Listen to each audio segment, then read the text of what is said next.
دکھاوا، ریاکاری کہ لوگ میری تعریف کریں، ارے کتنا صدقہ کرتے بھائی، کتنے عمرے کرتے بھائی، کتنا غریبوں کو دیتے بھائی، کیسی لمبی لمبی نمازیں پڑھتے بھائی۔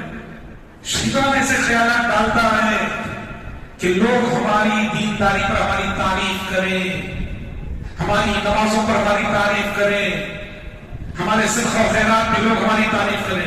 یہ ریاکاری ہے، یہ دکھاوا ہے۔ ایسے خیالات جب بھی آتے نا فوراً کیا کرنا، اعوذ باللہ من الشیطان الرجیم پڑھ لینا اپنے آپ میں، اور دائیں جانب 3 مرتبے تھو تھو کر کے تھوک دینا۔ دوسرے الفاظ میں اگر میں کہوں، اپنے ہر عمل میں اخلاص پیدا کرو۔ ہم کچھ بھی کریں ایک ہی مقصد ہونا چاہیے، میرا رب راضی ہو جائے۔ ہماری نماز کا مقصد یہی، میرا اللہ مجھ سے راضی ہو جائے۔ ہمارے صدقہ و خیرات کا مقصد یہی، میرا رب مجھ سے